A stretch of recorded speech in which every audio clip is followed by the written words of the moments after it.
Gotta get the angle just right on this PTO before we start grinding. Get it angled straight up to the grinder. We got a straight shot from the shaft off the tractor to the PTO to reduce the stress on the U-joints and such. We'll be ready to go here. Really rainy here today. We're waiting on a spring storm to come in, get a few inches of snow, get a lot more wet than this, so I need another 30-40 bales ground up before it gets more wet than it is, so I can get about 4 or 5 days from now. Using a new used tractor we just bought. 150 horsepower. It's got a lot of hours, like 12 or 14,000 hours. Combined cost with the grinder of about 35,000, you know, counting the loader on this tractor, which you don't need. So, old tractor, new grinder. Still a lot cheaper than starting up with a newer grinder setup or a grinder with engine on it. So we'll see how it does here. We'll get started.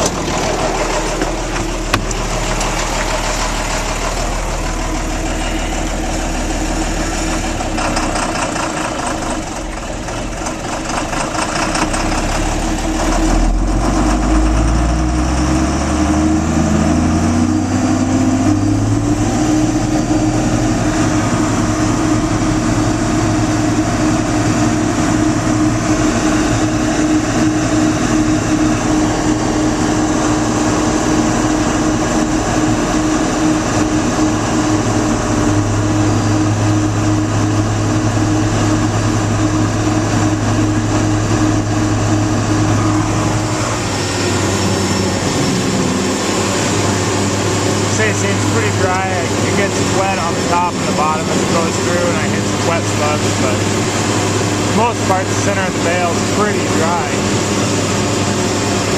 Got this grinder spinning pretty fast. It takes a pretty good bite out of the bale as it goes by.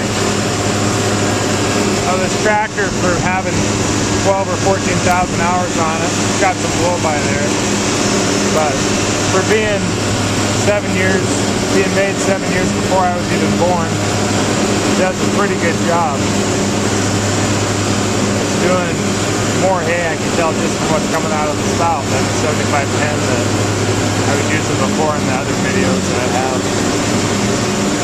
So it's going to use more fuel per hour, but from what I've already ground already, the few bales I have ground, it seems to do a good 20% or so better than the other tractor. So, and I'm not putting those hard hours on my better tractor. And this is a tractor you can pick up for $10,000 or in that thereabouts, you know, anywhere. It's just a typical farm tractor with 1,000 PTO. So it's a cheap tractor that you can use and abuse for this kind of work and not beat up your good feeding tractor.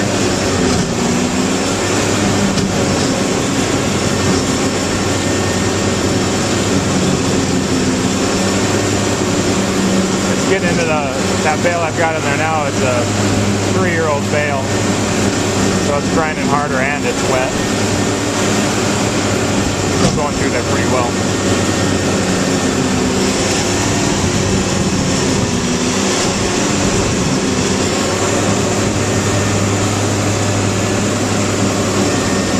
Got some wind here today blowing this around. The grinder makes a lot of dust anyway, but the wind isn't helping.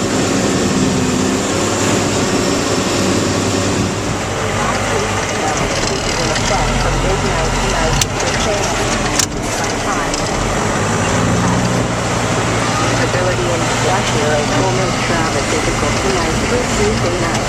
Risk waves of wet snow will pose a problem for someone.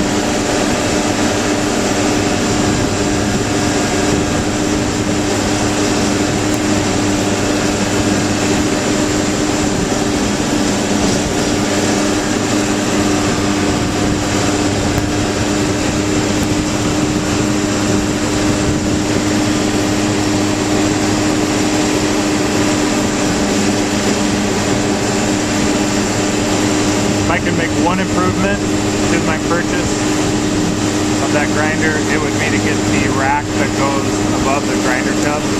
That makes it taller. It would help protect that chute better. Keep from getting hit by bales that I don't have in as far as I should when I drop them in there. It could save you a lot of money down the line, and you can keep the bales in. You can start putting the bales in sooner, is what I mean.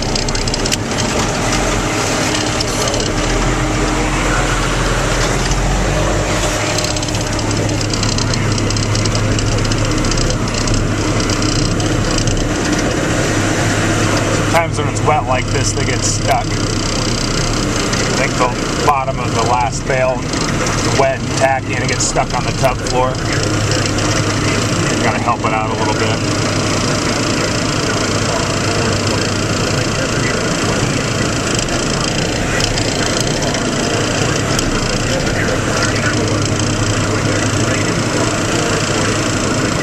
There we go.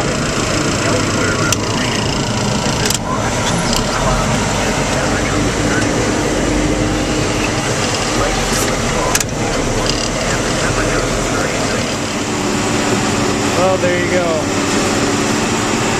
The last 6 bales have been like that. I've plugged up twice in the last 6 bales. Where I slowed my tub speed down a little bit to hopefully not flood on this last one.